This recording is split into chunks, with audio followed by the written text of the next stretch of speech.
Hi, I'm Victoria Bruce. I'm a Maryland and DC realtor, and I care about all issues about real estate. And I live in Anne Arundel County. So I wanted to have a special guest on my channel today. This is Pete Smith. Pete is a county councilman, and he is also running for county executive this term. So I'm going to welcome Pete, and I'm going to turn it over to you, Pete, because you've been in the news a lot lately, and we can start right off and talk about your initiative for tiny homes in Anne Arundel County. Well, thank you, Victoria. This is really a good opportunity to sort of educate folks on cottage homes, small home living. It's not something new. It's just rebranded to some degree because small homes used to be built 60, 70 years ago when we were building out America. We were building small homes. It's only recently, over the last 30 years, where the appetite for bigger homes kind of grew out of that process. And when you have bigger homes, it equates to more cost, which means that folks can't afford some of these bigger establishments. And so my cottage home bill is exactly aimed at keeping it a small footprint so that it's more effective and more efficient when it comes to building it, but also cost is built in a way to allow folks to afford it much more easily. I feel like, as a mom of a 21-year-old, almost 22, like this is something that younger people are very interested in. They're not the McMansion crowd, these Gen Zers. They don't want to overspend on a house. They're not into super luxe. I think it's a great idea. So here in Anne Arundel, I mean, one of the headlines on of the Capital newspaper that I get in my inbox was like, heated debate over tiny homes. And I wasn't at the council meeting. So why don't you tell me, like, what are people's objections for this? And how do you think you can overcome those? So I think as we continue to expand housing opportunities in Anne Arundel County, we have to be mindful that there is a citizenry who are used to a certain dynamic, certain lifestyle, certain communities that have been in place for a number of years. And the failure of our county has been we have not actually kept pace with the growth in a more meaningful, measured approach. And so we have folks who are very animated about their communities. We just went through a comprehensive rezoning template for various parts of the county. We have two more that we're doing right now.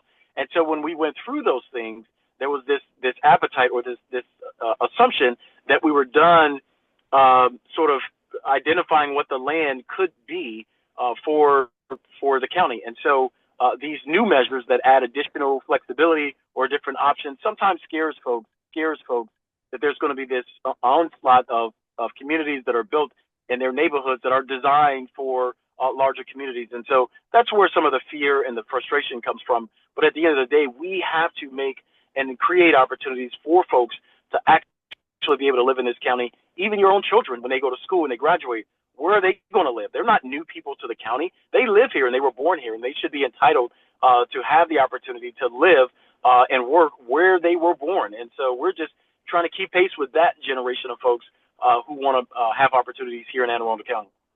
So where are you sort of thinking about putting these areas? I love the idea of mixed use. I love the idea of, areas and states that are taking old malls and making apartments and, more condensed housing and with single family homes. Like that seems like a great idea. But as you said, sometimes for instance, I live near Davidsonville. Like it's like they don't want anything built anywhere near Davidsonville. Everybody has an acre or two, that's like the farmland out there.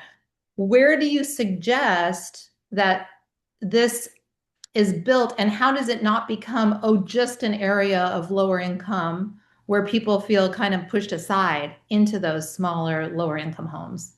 Well, the zoning bill itself, the legislation actually permits it to be developed in R1, R2, R5, R10, some mixed use, commercial, as well as W1 with the amendment that passed last night. And so as long as it meets certain conditions, has to be on sewer and water, for example. And some of the commercial areas or R1 area has to be near a main arterial road. So there are things we put to try to safeguard those pocket communities.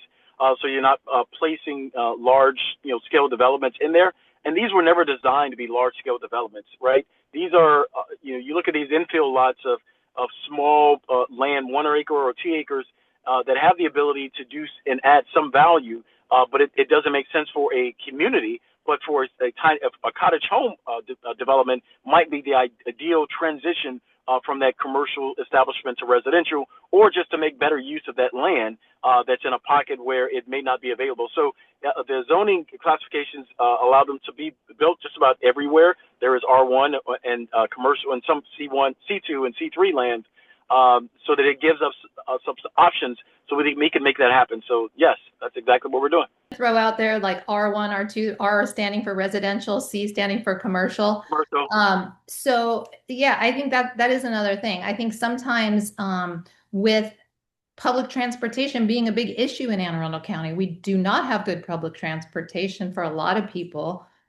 Are these going to be sort of transportation deserts? I think that's something that I would be concerned about. Can these be built, like you said, near more commercial areas so people can walk, people can ride bikes, and sort of reimagining. I think it would be nice to reimagine sort of the way development's been done for, I don't know, at least the last 3 decades here in Anne Arundel County.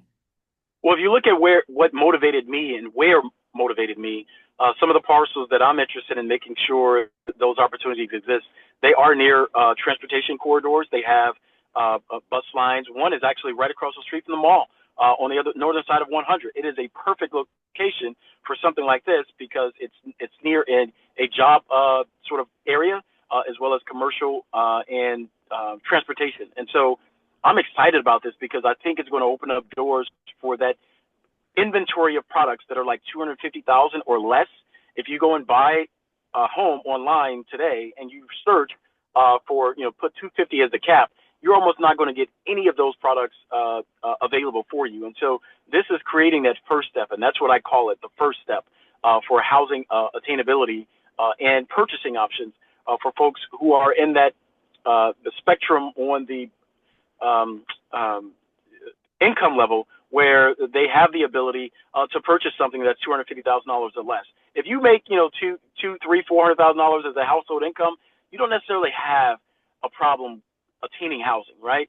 But if you make less than that, and you have a family of 4, or you have a family in general, whether it's you or your significant other or a senior, and you want to downsize, you have no options like other sort of income levels. And so this particular asset will be designed for folks who are starting out, growing up in life, or they're downsizing. They're coming out of that.